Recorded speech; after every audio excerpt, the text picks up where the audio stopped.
మనకు వరంగల్, ఖమ్మం, నల్గొండ పట్టభద్రుల నియోజకవర్గ ఎమ్మెల్సీ ఎన్నికకు ఓటరు నమోదు ప్రక్రియ ఆన్లైన్లో కూడా దరఖాస్తు చేసుకోవచ్చు. సో దయచేసి ఎవరైతే పట్టభద్రులు ఉన్నారో 3 సంవత్సరాలు ముందు చేసినటువంటి పట్టభద్రులు ఎవరైతున్నారో వాళ్ళందరూ కూడా ఈ ఆన్లైన్లో ఫామ్ 18 ద్వారా రిజిస్టర్ చేసుకోవాలి. ఎందుకంటే ఖమ్మం, నల్గొండ, వరంగల్ ఈ 3 ఉమ్మడి జిల్లాలకు సంబంధించినటువంటి పట్టభద్రులు అందరూ కూడా రిజిస్టర్ చేసుకోవాల్సిందిగా కోరుతా ఉన్నాను. ఇక్కడ క్లియర్గా మీరు చాలా క్లియర్గా ఈరోజు మనకు రాబోయే రోజుల్లో ఏది జూన్ అనుకుంటా, June or April ending or May ending or జూన్లో ఖచ్చితంగా ఈ ఎమ్మెల్సీ ఎన్నిక ఉండేది. పల్లరాజు ఆల్రెడీ ఎమ్మెల్యే కావడం, ఆయన ఈ పదవికి రిజైన్ చేయడంతో మళ్ళీ ఉప ఎన్నిక వచ్చే అవకాశం ఉంది. కాబట్టి దయచేసి మీరందరూ కూడా పట్టభద్రులు ఎవరైతే ఉన్నారో నల్గొండ, ఖమ్మం, వరంగల్ సంబంధించినటువంటి పట్టభద్రులు 3 సంవత్సరాలు దాటినటువంటి పట్టభద్రులు ఎవరుతున్నారో వాళ్ళందరూ కూడా దయచేసి మీరందరూ కూడా ఈ ఫామ్ని, ఈ అప్లికేషన్, ఈ ఫామ్ 18 ద్వారా మరి మీరందరూ ఓటర్లుగా నమోదు కావాలని చెప్పేసి కూడా కోరుతారు. చాలామందికి అవగాహన లేదు వాస్తవంగా. సో ఇక్కడ చూడండి, ఒక చిన్న ఇన్ఫర్మేషన్ ఇచ్చేటువంటి ప్రయత్నం చేస్తాం మీకు.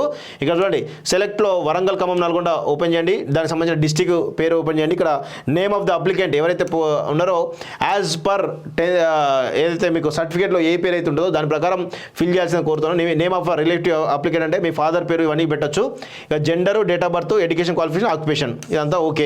ఇక డిజేబిలిటీ ఉంటే ఓకే, లేదంటే లైటు. సో అడ్రస్ ప్రూఫ్ సంబంధించిన అడ్రస్ ప్రూఫ్ ఏదో అది, డీటెయిల్స్ ఆఫ్ అసెంబ్లీ కాన్స్టిట్యున్సీ ఏదైతుందో దాని ప్రకారం మీ యొక్క ఓటర్ ఐడి ప్రకారం అది కూడా పెట్టాల్సిందిగా కోరుతాను. Next Aadhaar details, Aadhaar number.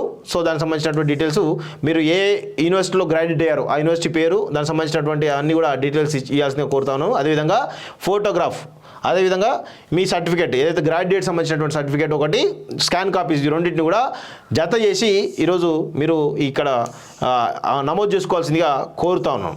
దయచేసి ప్రతి ఒక్కరు కూడా ఈ గ్రాడ్యుయేట్ ఎమ్మెల్సీలకు సంబంధించినటువంటి ఓటర్ నమోదు ప్రక్రియ జరుగుతూ ఉంది, ఆన్లైన్లో ఉంది. కాబట్టి మీకు ఈజీగా ఉండే అవకాశం ఉంది. కాబట్టి దయచేసి ప్రతి ఒక్క గ్రాడ్యుయేట్ ఎవరైతే ఉన్నారో 3 సంవత్సరాలు దాటిన తర్వాత ఎవరైతే 3 సంవత్సరాలు దాటిన గ్రాడ్యుయేట్స్ ఎవరైతే ఉన్నారో వారందరూ కూడా ఈరోజు ఓటరు నమోదు చేసుకోవాల్సిందిగా కాలోజీ టీవీ తరఫున మేమైతే విజ్ఞప్తి చేస్తూ ఉన్నాం. దయచేసి ఆ దిశగా మీరందరూ కూడా ప్రయత్నం చేయాలి. మీరందరూ కూడా ఓటు నమోదు చేసుకొని ఓటు హక్కు వినియోగించుకోని చెప్పేసి కూడా కోరుతా ఉన్నాం మిత్రులారా. సో ఇది ఓటర్ సంబంధించినటువంటి గ్రాడ్యుయేట్ ఎమ్మెల్యే సంబంధించినటువంటి సమాచారం.